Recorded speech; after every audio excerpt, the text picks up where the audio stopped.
안녕하세요. 책 데이트 시간입니다. 오늘 소개해 드릴 책은 돈의 심리학이라는 책입니다. 모건 하우절 지음, 이지연 옮김, 인플루엔셜에서 나온 책입니다. 이 책의 저자가 수많은 부자를 만나면 만날수록 경제 위기에 관한 기사를 쓰면 쓸수록 돈 문제는 재무 관리가 아닌 역사와 심리학을 통해서 이해할 수 있음을 깨달았다고 합니다. 사람들이 빚더미에 앉은 이유를 이해하려면요, 금리를 공부할 게 아니라 인간이 타며 또 불안정성, 낙관주의의 역사를 연구해야 한다는 것입니다. 하락장 바닥에서 주식을 매도한 이유를 알려면요, 기대 수익률에 대한 수학 공식 대신에 인간의 고뇌를 알아야 합니다.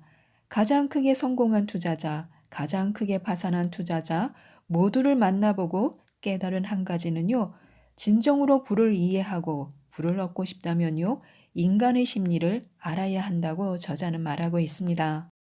돈의 심리에 대해서 낱낱이 파헤쳐 20가지 스토리를 통해서 전하고 있는데요. 몇 가지만 살펴보도록 하겠습니다. 성공한 사람이 있고 실패한 사람이 있습니다. 두 사람의 투자 결과는 달랐고요. 사람들은 이렇게 평했습니다. 멋있게 대담했다. 바보같이 무모했다. 어떤 차이가 있을까요? 어디까지가 행운이고 어디까지가 노력과 재주이며 어디부터가 리스크일까요? 누구도 정확하게 알 수 없습니다. 다만 확실한 것은요, 어떤 결과가 100% 노력이나 의사결정으로 이루어진다고 생각해서는 안 된다는 것입니다. 어느 순간 우리 앞에 행운의 지렛대가 움직일지, 리스크의 지렛대가 움직일지는 아무도 알 수 없다는 것입니다. 자신이 부자가 되었을 때는요, 다음 네 가지 질문을 던져보시기 바랍니다. 하나, 얼마나 더 벌고 싶은가? 둘, 누군가와 비교하고 있진 않은가? 셋, 충분하다고 느끼는가? 넷, 돈보다 중요한 것은 무엇인가? 현대 자본주의는요, 두 가지를 좋아합니다. 부를 만들어내는 것, 부러움을 만들어내는 것. 누구도 여기에서 자유로울 수는 없습니다. 기억할 것은요, 라스베이거스에서 이기는 유일한 방법은요, 들어오자마자 나가는 것입니다. 부자가 될 것인가, 부자로 남을 것인가, 이것이 문제입니다. 금전적 성공을 한 단어로 요약한다면요, 생존이라고 말할 수 있습니다. 자본주의는 녹록지 않습니다. 그 이유 중 하나는요, 돈을 버는 것과 돈을 잃지 않는 것이 전혀 다른 별개이기 때문입니다. 돈을 버는 것에는 리스크를 감수하고 낙천적 사고를 하고 적극적 태도를 갖는 등의 요건이 필요합니다. 그러나 돈을 잃지 않는 것은요, 리스크를 감수하는 것과는 정반대의 재주를 요합니다. 겸손해야 하고요. 또한 돈을 벌 때만큼이나 빨리 돈이 사라질 수 있음을 두려워할 줄 알아야 합니다. 번 돈의 적어도 일부는 행운의 덕이므로 과거의 성공을 되풀이할 거라 믿지 말고요. 겸손한 태도를 가질 필요가 있습니다. 돈 문제에 있어 생존이라는 사고방식이 그토록 중요한 데는요, 두 가지 이유가 있습니다. 첫 번째는 아무리 큰 이익도 전멸을 감수할 만한 가치는 없다는 것입니다. 두 번째 이유는요, 복리의 수학적 원리가 직관적이지 않다는 점입니다. 복리의 원리가 빛을 발하려면요, 자산이 불어날 수 있게 오랜 세월을 허락해야 합니다. 복리는 마치 참나무를 심는 것과 같은데요. 1년 키워서는 별로 자란 것 같지가 않습니다. 그러나 10년이면 의미 있는 차이가 생길 수 있고요. 50년이면 대단한 무언가를 만들어낼 수 있습니다. 그러나 그 대단한 성장을 이루고 지켜가기 위해서는요, 누구나 겪게 되는 예측 불가능한 수많은 오르막, 내리막을 견디고 살아남아야 합니다. 돈이 얼마나 많은지 보여주려고 돈을 쓰는 것이야말로 돈이 줄어드는 가장 빠른 길입니다. 10만 달러짜리 차를 모는 사람은요, 부자일 수 있습니다. 그러나 그 사람의 부에 관해서 우리가 아는 유일한 데이터는요, 그의 부가 차를 구매하기 전보다 10만 달러 줄었다는 것입니다. 혹은 빚이 10만 달러 늘어났다는 사실뿐입니다. 그들에 관해 우리가 알 수 있는 것은 오직 그뿐입니다. 우리는 보이는 것으로 부를 판단하는 경향이 있습니다. 눈앞에 있는 정보가 그것이기 때문인데요. 남들의 은행 잔고나 주식 잔고는 보이지 않습니다. 그래서 우리는 겉으로 드러나는 것에 의존해서 남들의 금전적 성공을 가늠합니다. 자동차나 집, 인스타그램에 올라온 사진 같은 것을 말합니다. 현대 자본주의는요, 사람들이 성공한 척 흉내 내도록 도와주는 것을 하나의 산업으로 만들었습니다. 그러나 사실 부는 눈에 보이지 않습니다. 부는 구매하지 않은 좋은 차와 같은 것인데요. 구매하지 않은 다이아몬드 같은 것입니다. 차지 않은 시계, 포기한 옷이며 1등석 업그레이드를 거절하는 것입니다. 불안, 눈에 보이는 물건으로 바꾸지 않은 금전적 자산입니다. 그러나 우리는 불을 그런 식으로 생각하지 않습니다. 눈에 보이지 않는 것은 그림을 그릴 수가 없기 때문인데요. 과소비로 파산 직전까지 갔던 가수 리안나가 자신의 자산관리사를 고소하자 자산관리사는요, 이렇게 응수했습니다. 돈으로 물건을 사면 결국 물건만 남고 돈은 없어진다는 걸 정말로 말해줘야 했나요? 라고 말했습니다. 대부분 백만장자가 되고 싶어 할 때 그 실제 의미는요, 나는 100만 달러를 쓰고 싶어요 라는 뜻일 수도 있습니다. 그리고 그건 말 그대로 백만장자가 되는 것과 정반대의 길입니다. 투자자 빌 만이 언젠가 이런 말을 한 적이 있습니다. 부자처럼 느끼는 가장 빠른 방법은 근사한 것들에 많은 돈을 쓰는 것이다. 그러나 부자가 되는 길은 가진 돈을 쓰고 가지지 않은 돈은 쓰지 않는 것이다. 아주 간단하다라고요. 더 강하게 얘기하자면요. 부자가 되는 유일한 방법은요. 가진 돈을 쓰지 않는 것입니다. 이는 부를 축적하는 유일한 길일 뿐 아니라요. 바로 부의 정의입니다. 우리는 자산 부자와 소비 부자의 차이를 신중하게 정의해야 합니다. 이 차이를 몰라서 돈과 관련해 형편없는 의사 결정을 내리는 경우가 수없이 많습니다. 소비 부자는요, 현재의 소득과 관련이 있습니다. 10만 달러짜리 차를 모는 사람은요, 소비 부자인 것이 거의 확실합니다. 빚으로 차를 구입했다 해도 어느 정도 소득이 있지 않으면요, 매달 할부를 갚을 수가 없기 때문입니다. 큰 집에 사는 사람도 마찬가지인데요. 소비 부자를 발견하는 것은 어렵지 않습니다. 그들은 종종 자신을 알리려고 무리하기도 합니다. 그러나 부는 숨어 있습니다. 부는 쓰지 않은 소득입니다. 부는 나중에 무언가를 사기 위해 아직 사용하지 않은 선택권입니다. 부의 진정한 가치는요, 언젠가 더 큰 부가 되어 지금보다 더 많은 것들을 살 수 있는 선택권과 유연성을 제공하는 데 있습니다. 그런데 문제는요, 소비 부자의 롤모델은 찾기가 쉬운 반면에 자산 부자의 롤모델은요, 찾기가 어렵다는 점입니다. 물론 자산 부자이면서 물건에 돈을 많이 쓰는 사람들도 있습니다. 하지만 그런 경우에조차 우리가 보는 것은 그들의 소비 행태이지 그들의 자산이 아닙니다. 그들이 어떤 차를 사고 자녀를 어느 학교에 보내는지는 볼 수 있습니다. 하지만 그들의 저축 현황, 퇴직연금, 투자, 포트폴리오는 눈에 보이지 않습니다. 우리는 그들이 현재 어떤 집에 사는지는 볼 수 있지만요. 그들이 만약 무리했을 때 어떤 집을 살 수 있었는지는 짐작하기 어렵습니다. 여기서 위험한 부분은요. 사람의 마음속 저 깊은 곳에서는요. 자산 부자가 되고 싶어 한다는 점입니다.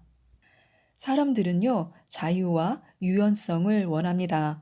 자유와 유연성을 제공해 줄 수 있는 것은 아직 쓰지 않은 금융 자산입니다.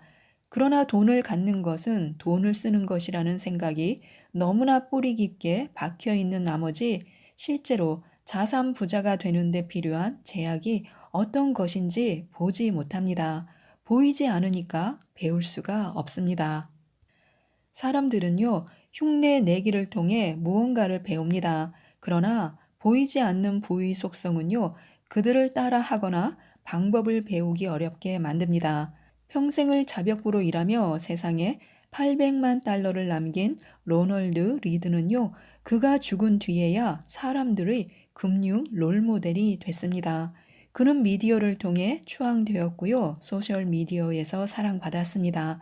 그러나 생전에 그는 누구의 롤모델도 아니었습니다. 왜냐하면요, 그의 부는요, 심지어 그를 아는 사람에게조차 동전 하나하나까지 모두 숨어 있었기 때문입니다. 세상에는요, 검소해 보이지만 실제로는 자산가인 사람도 많고요, 부자처럼 보이지만 한 발만 잘못 디디면 파산해 버릴 벼랑 끝에 있는 사람도 많습니다. 나 자신의 목표를 세울 때는요, 이 점을 항상 염두에 두는 것이 좋습니다. 내 시간을 내 뜻대로 쓸 수 없으면요, 불운이 던지는 대로 무엇이든 수용하는 수밖에 없습니다. 일정 수준의 소득을 넘어서면요, 사람들은 세 부류로 갈립니다. 저축을 하는 사람, 자신이 저축을 할 수 없다고 생각하는 사람, 저축을 할 필요가 없다고 생각하는 사람입니다. 투자 수익이 우리를 부자로 만들어 줄 수도 있습니다. 그러나 어느 투자 전략이 효과가 있을지, 얼마나 오랫동안 효과가 있을지, 시장이 그에 협조해 줄지는 늘 미지수입니다. 결과는 불확실성 위에 놓여 있습니다. 개인의 저축과 검소함은요, 돈의 방정식에서 우리가 더 많이 조종할 수 있는 부분이고, 미래에도 지금만큼이나 효과적일 것이 확실합니다. 불안, 벌어들인 것을 쓰고 난 후 남은 것이 축적된 것에 불과합니다. 소득이 높지 않아도요, 부를 쌓을 수 있지만 저축률이 높지 않고서는 부를 쌓을 가능성이 전혀 없습니다. 저축을 할 수 있는 능력은요, 생각보다 우리 손에 달려 있습니다. 저축은 돈을 덜 쓰는 것만으로도 가능합니다. 욕망을 줄이면요, 돈도 덜 쓸 수 있습니다. 남들이 나를 어떻게 생각하는지에 신경을 덜 쓰면요, 욕망도 줄어듭니다. 돈은 금융보다 심리와 더 많이 연관되어 있습니다.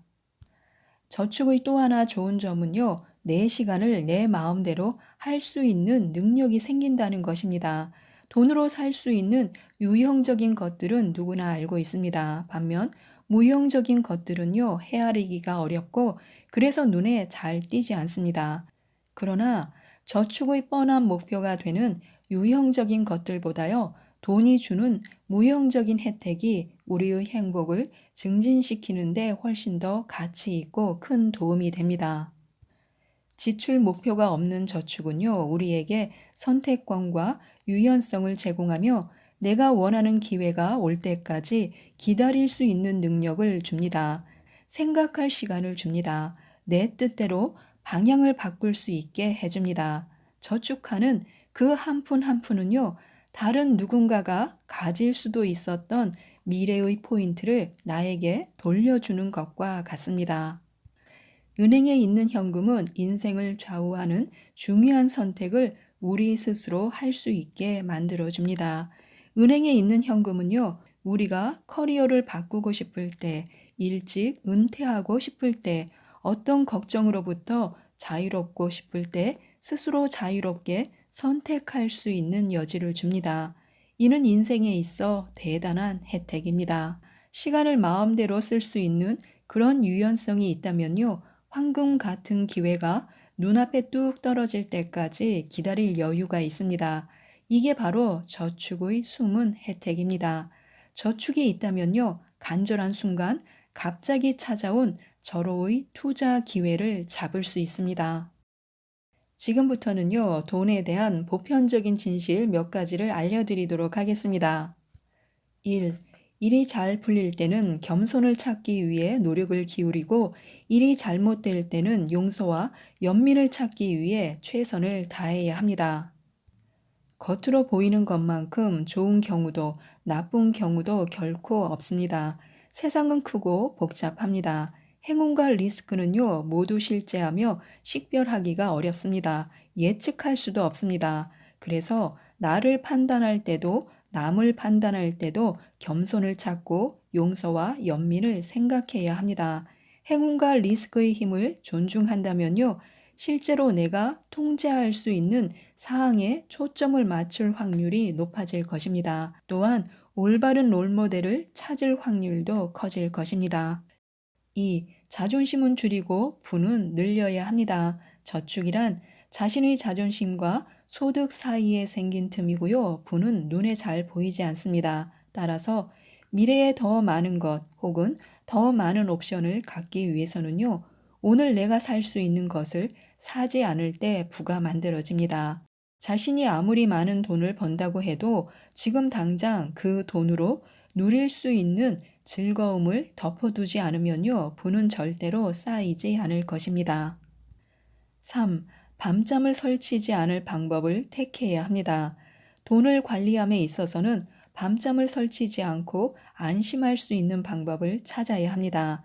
이는 최고의 수익률을 노려야 한다거나 소득의 몇 퍼센트를 저축하라고 하는 것과는 완전히 다른 이야기입니다.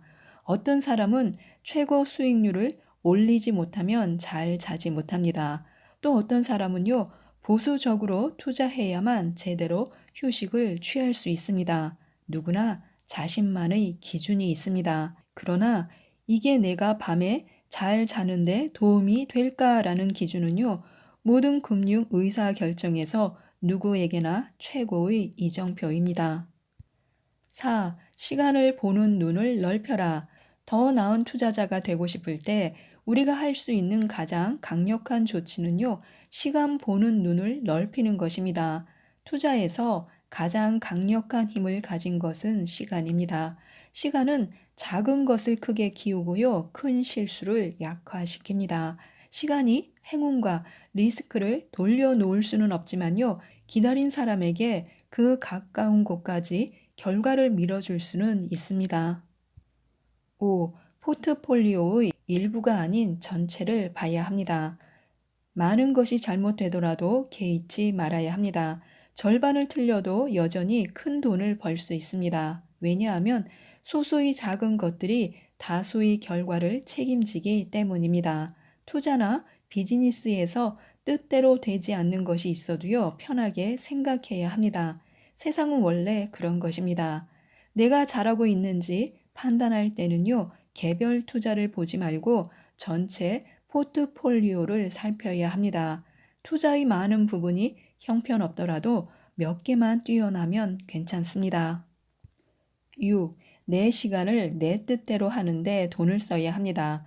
내 시간을 내 뜻대로 할 수 없는 것은 행복을 가로막는 보편적이고 강력한 장애물입니다. 내가 원할 때 원하는 것을 원하는 사람과 함께 원하는 만큼 오랫동안 할 수 있는 능력은요, 돈이 우리에게 줄 수 있는 가장 큰 배당금입니다.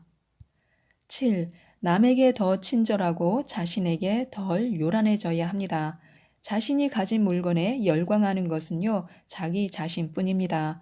자신이 고급 스포츠카를 타고 다닐 때 사람들은 차를 보는 것이지 자신을 보는 것이 아니기 때문입니다. 진정으로 무엇을 원하는지, 멋진 차와 좋은 시계인지 아니면 사람들의 존경과 칭찬인지 생각해 보시면 좋을 것 같습니다. 그런 것들을 얻을 확률이 더 높아지는 것은요, 자동차 배기량과 번쩍이는 시계를 통해서가 아니라요, 친절과 겸손을 통해서입니다. 8. 저축해야 합니다. 그냥 저축해야 합니다. 저축을 하는 데는 특별한 이유가 필요하지 않습니다. 자동차, 계약금, 비상시 의료비를 위해서 저축하는 것도 훌륭합니다. 그러나 예측이 불가능하거나 정의할 수 없는 목적을 위해 저축하는 것도 최고의 이유가 됩니다. 누구에게나 삶은 놀랄 일들의 연속입니다.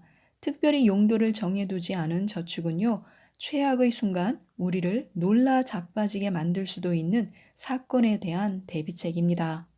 9. 성공을 위한 비용은 기꺼이 지불해야 합니다. 가치 있는 것 중에서 공짜로 얻어지는 것은 없습니다. 성공적인 투자에도 비용이 드는데요. 그러나 가장 큰 비용에는 눈에 보이는 가격표가 없다는 사실을 기억해야 합니다. 불확실성, 의심, 후회는요, 돈의 세계에서 흔히 볼 수 있는 비용입니다. 이런 것들은요, 지불할 가치가 있는 경우가 많습니다. 이것들을 수수료로 보아야지 벌금으로 보아서는 안 됩니다. 10. 실수의 여지에 항상 대비해야 합니다. 미래에 일어날 법한 일, 그리고 내가 잘 살기 위해 꼭 일어나야 하는 일, 그 사이에 존재하는 간극은 우리를 인내하게 만듭니다. 이러한 인내는요, 시간이 지나면 복리가 마법을 부리도록 만들어줍니다. 혹시 있을지도 모를 실수의 여지에 대비하는 것은요, 보수적인 방책처럼 보이지만요, 이 덕분에 파산하지 않고 게임을 계속 이어나갈 수만 있다면요, 이보다 더 큰 값어치는 없을 것입니다. 11. 장기적인 결정을 내릴 때 극단적 선택은 피해야 합니다. 시간이 지나면요, 누구나 목표가 바뀌고 욕망이 바뀝니다. 따라서 금융과 투자에 관련한 과거의 결정이 극단적이면 극단적일수록 변해가는 자신이 후회할 가능성도 커집니다. 12. 리스크를 좋아해야 합니다. 사람들의 예측 능력은요, 형편없습니다. 또한 결과에 큰 영향을 미치는 대형 사건은요, 느닷없이 일어납니다. 그래서 리스크는 존재할 수밖에 없고요, 받아들이는 수밖에 없습니다. 그러나 파산할 정도의 리스크는요, 극도로 조심해야 합니다. 아예 파산해 버리면요, 기회는 영영 사라집니다. 시간이 지나 제값을 할 미래의 리스크를 감수할 방도가 없기 때문입니다. 13. 나의 게임이 무엇인지 정의해야 합니다. 모든 사람은 목표가 다르고요, 계획이 다릅니다. 따라서 같은 주식과 채권을 사더라도 이후의 행보는 달라질 수밖에 없습니다. 그래서 다른 사람의 움직임에 부와 내동해서는 안 됩니다. 나의 행동이 나와 다른 게임을 하는 사람들의 영향을 받지 않게끔 해야 합니다. 14. 돈 문제에 있어 각자 의견은 다릅니다. 혼란을 존중해야 합니다. 똑똑하고 합리적인 사람들도요, 돈 문제에 대해서는 의견이 나뉩니다. 사람마다 목표와 욕망에 큰 차이가 있기 때문인데요. 하나의 정답은 없습니다. 오직 나에게 맞는 답이 있을 뿐입니다. 특정 개인이나 사례에 초점을 맞추기보다는 더 큰 패턴에 주목해야 합니다. 성공이나 실패의 큰 패턴을 찾다 보면 실천 가능한 교훈에 더 가까이 다가설 수 있습니다. 패턴이 흔할수록 내 삶에 적용하기 더 쉬울지도 모릅니다. 워렌 버핏의 성공 투자를 흉내내기 어려운 이유는 결과가 그토록 극단적이면 그의 한평생 성과에 행운이 크게 작용했을 가능성이 매우 높기 때문입니다. 또한 행운이란 우리가 안정적으로 흉내낼 수 있는 무언가가 아니기 때문입니다. 그러나 앞으로의 시간을 잘 통제할 수 있는 사람이 더 행복한 인생을 사는 경향이 있음을 깨닫는다면, 그리고 그처럼 폭넓고 흔한 관찰 결과를 바탕으로 삼는다면 우리도 뭔가 해볼 수 있을지도 모릅니다. 언젠가 빌 게이츠는 성공은 형편없는 스승이다. 똑똑한 사람들을 꿰어내어 자신은 절대 실패하지 않는다고 믿게 만든다라고 말했습니다. 상황이 극히 잘 돌아가고 있다면 다음의 사실을 깨달아야 합니다. 어쩌면 우리가 생각하는 것만큼 상황은 좋지 않을 수도 있습니다. 우리는 무적이 아닙니다. 행운이 우리에게 성공을 가져다 준 사실을 인정한다면 행운의 사총격인 리스크의 존재 역시 믿어야 합니다. 리스크는 우리의 스토리를 단숨에 역전시킬 수 있습니다. 반대의 방향도 마찬가지입니다. 실패는 형편없는 스승입니다. 똑똑한 사람들을 꿰어내어 자신이 끔찍한 의사결정을 내린 탓이라고 믿게 만듭니다. 때로 그저 리스크의 가차 없는 현실을 보여주는 것뿐인데 말입니다. 실패를 대할 때 중요한 것이 있습니다. 이때는 투자를 잘못했고 저 때는 목표 달성을 못했다는 식으로 자신의 금전 인생을 정리하려 들지 말아야 합니다. 그렇게 정리한다고 해서 기록이 모두 없어지는 게 아닙니다. 또한 확률이 나에게 유리해질 때까지 계속 게임을 할 수 있는 것도 아닙니다. 더 중요한 것은 성공에서 행운이 차지하는 역할을 인정한다면 리스크의 존재는 우리가 실패를 판단할 때 나 자신을 용서하고 이해의 여지를 남겨야 한다는 뜻임을 아는 것입니다. 겉으로 보이는 것만큼 좋은 경우도 나쁜 경우도 없습니다. 성공한 사람이 있고 실패한 사람이 있습니다. 두 사람의 투자 결과는 달랐고 사람들은 멋있게 대담했다, 바보같이 무모했다라고 평했습니다. 어떤 차이가 있을까요? 어디까지가 행운이고 어디까지가 노력과 재주이며 어디부터가 리스크일까요? 누구도 정확하게 알 수 없습니다. 다만 확실한 것은 어떤 결과가 100% 노력이나 의사결정으로 이루어진다고 생각해선 안 된다는 것입니다. 어느 순간 우리 앞에 행운의 지렛대가 움직일지 리스크의 지렛대가 움직일지는 아무도 알 수 없습니다. 가장 어려운 것은 멈출 수 있는 골대를 세우는 일입니다. 스스로를 멈추게 하는 골대, 즉 목표를 세우는 것, 이는 가장 중요한 일 중 하나입니다. 결과와 함께 기대치가 상승한다면 아무 논리도 없이 더 많은 것을 얻으려 분투하게 되기 때문입니다. 더 많은 노력을 쏟아 부어도 느낌은 같을 것입니다. 더 많은 것을 얻고 싶은 바람이 만족보다 야망을 더 빨리 키운다면 위험해질 수밖에 없습니다. 그 경우 한 걸음 앞으로 나가면 골대는 두 걸음 멀어집니다. 그러다 나 자신이 뒤처진 것처럼 느껴진다면 그걸 따라잡을 길은 점점 더 많은 리스크를 감수하는 것밖에 없습니다. 현대 자본주의는 두 가지를 좋아합니다. 부를 만들어내는 것과 부러움을 만들어내는 것입니다. 아마 두 가지는 서로 함께 갈 것입니다.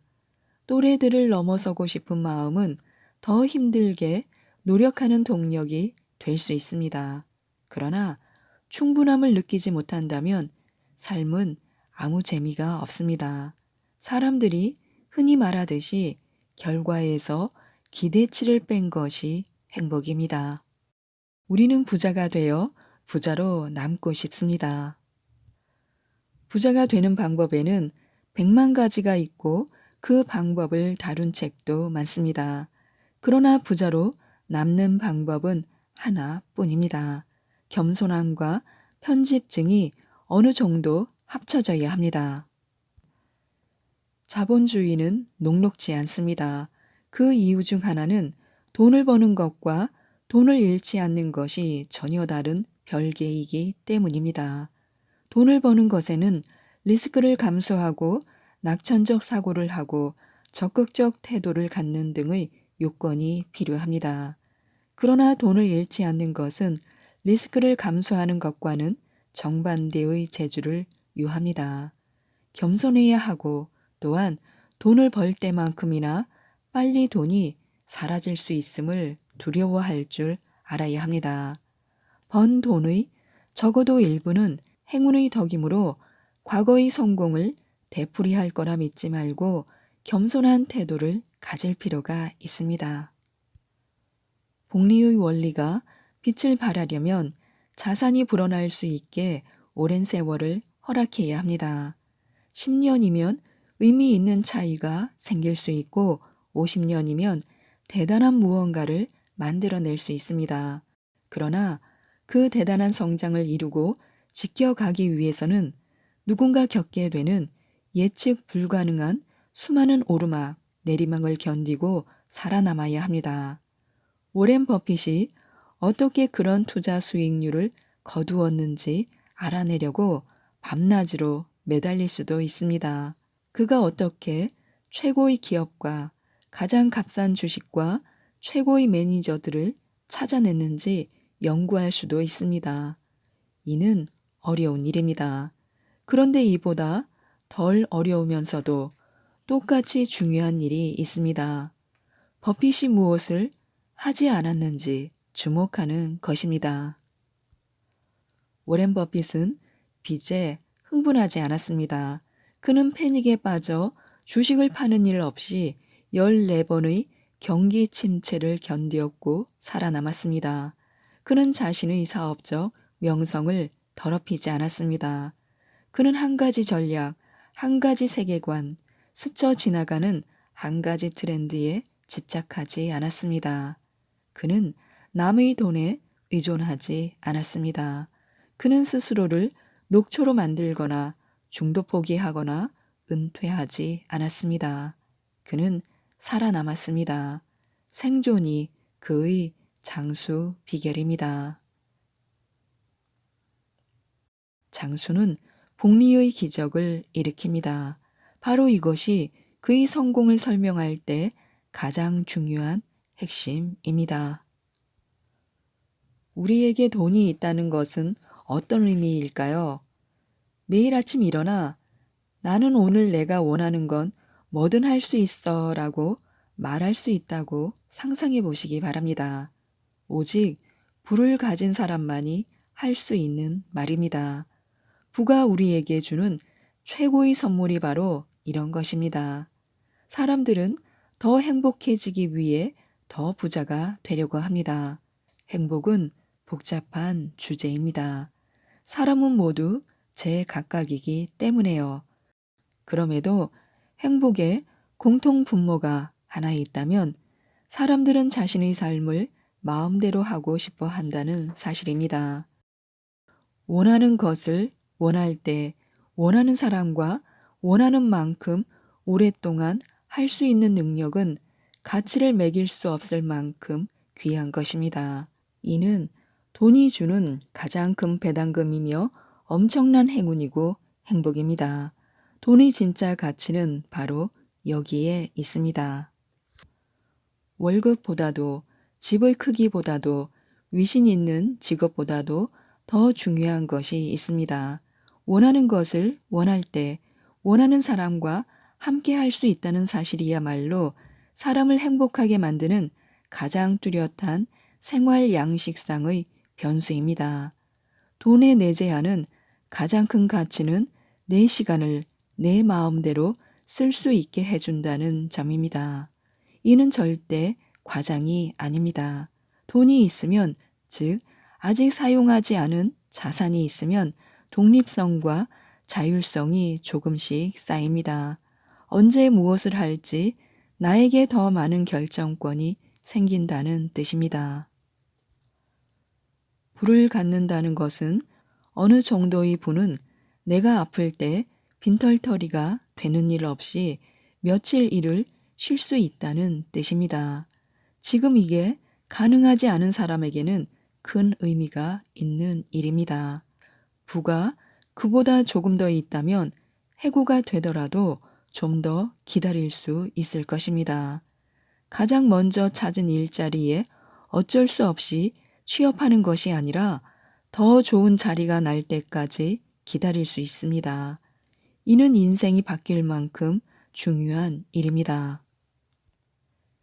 6개월치 비상자금이 있다는 것은 상사가 두렵지 않다는 뜻입니다. 새 직장을 구하느라 좀 쉬더라도 별일 없이 지낼 수 있음을 알기 때문입니다. 더 많은 부가 있다는 건 월급이 좀 낮더라도 시간 조정이 자유로운 일자리를 구할 수 있다는 뜻입니다.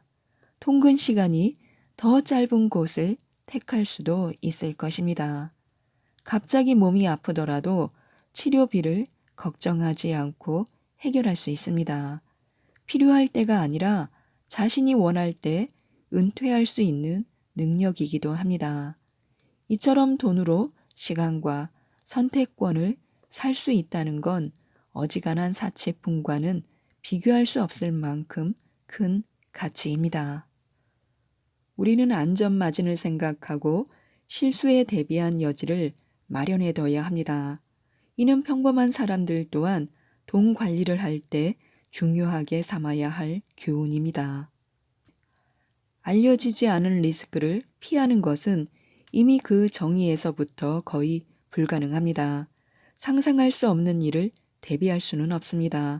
이런 일에서 생기는 피해에 대비하는 한 가지 방법은 단일 실패점입니다. 인생의 많은 일에 적용할 수 있는 훌륭한 경험치 중에 부러질 수 있는 모든 것은 언젠가는 부러진다라는 것이 있습니다. 많은 것들이 한 가지에 의존하고 있는데 그 한 가지가 부러질 수 있는 것이라면 이는 참사가 닥칠 날을 손꼽아 기다리고 있는 것이나 마찬가지입니다. 여기서 그 한 가지가 바로 단일 실패점입니다. 돈과 관련하여 가장 큰 단일 실패점은 월급에만 의존해서 단기 지출 자금을 마련하고 저축은 전혀 하지 않는 바람에 내가 생각하는 지출과 미래에 혹시 생길 수 있는 지출 사이에 여유가 전혀 없는 것입니다. 저축을 하는 데는 특별한 이유가 필요하지 않습니다. 차를 사려고, 집을 사려고, 은퇴 준비를 하려고 저축하는 것도 괜찮습니다. 하지만 우리가 전혀 예측할 수 없는, 심지어는 이해조차 할 수 없는 일들을 위해 저축을 하는 것도 똑같이 중요합니다. 내 저축을 어디에 사용할지 예측하는 것은 미래의 내 지출이 정확히 무엇일지 인지하고 있음을 가정합니다. 하지만 그런 세상에서 사는 사람은 없습니다. 나는 저축을 많이 하지만 이 저축을 무엇에 사용할지는 전혀 모르겠습니다. 이미 알려진 리스크만을 대비하는 금융 계획은 현실 세계를 살아남을 만큼 충분한 안전 마진을 갖기 힘이 듭니다. 실제로 모든 계획에서 가장 중요한 부분은 계획이 계획대로 되지 않을 때를 위한 계획을 세워두는 것입니다. 만약 자신이 장기적 의사 결정을 준비하고 있다면 염두에 둘 것이 두 가지 있습니다. 첫째는 금융 계획에서 양극단은 피해야 합니다. 자신이 매우 낮은 소득에도 만족할 거라 가정하거나 높은 소득을 위해 끝도 없는 긴 시간 노동을 택하는 것은 언젠가 후회할 확률이 높습니다. 왜냐하면 사람들은 대부분 상황에 적응하기 때문입니다. 극단적인 계획이 주는 이점, 즉 거의 아무것도 가지지 않는 소박함이나 거의 모든 것을 가질 때의 기쁨은 사라지기 마련입니다. 양극단은 그 단점들 때문에 계속해서 후회를 남깁니다. 앞서 세운 계획을 포기하고 잃어버린 시간을 만회하기 위해 반대 방향으로 2배 더 빠르게 뛰어야 한다면 후회는 더 고통스럽습니다.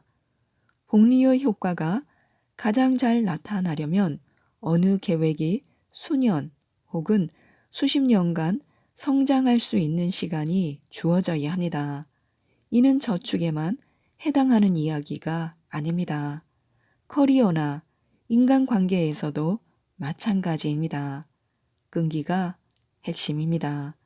시간이 지남에 따라 우리의 정체성이 바뀌어 가는 경향이 있음을 고려하면 인생 모든 지점에서 균형을 유지하는 것이 미래의 후회를 피하고 끈기를 높일 수 있는 전략이 됩니다.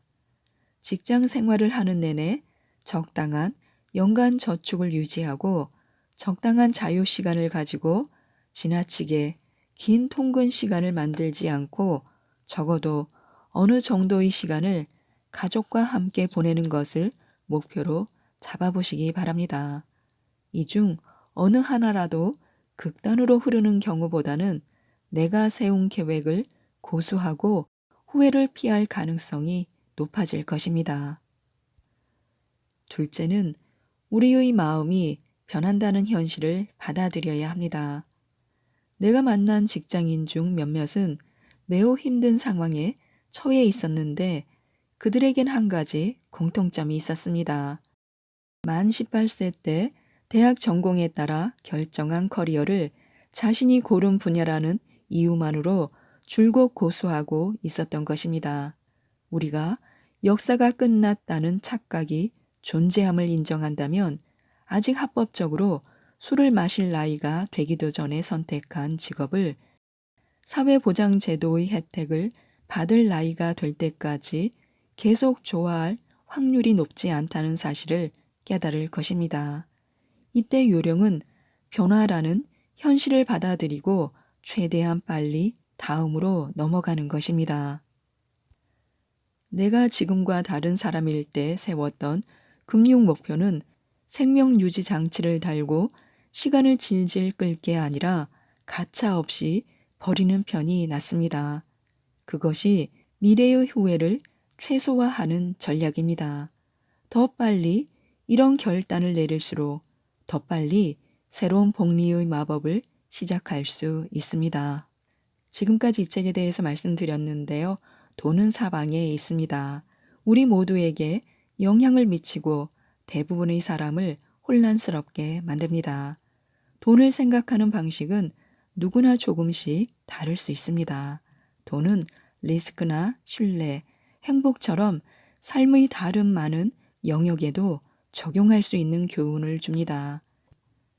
사람들이 왜 그렇게 행동하는지를 설명하는데 돈보다 더 강력한 확대경을 제공하는 것은 없습니다. 이 책 돈의 심리학을 꼭 한번 읽어보시고 많은 도움을 받으셔서 모든 분들이 성공하시고 부자가 되셨으면 좋겠습니다. 이상 책데이트였습니다. 감사합니다.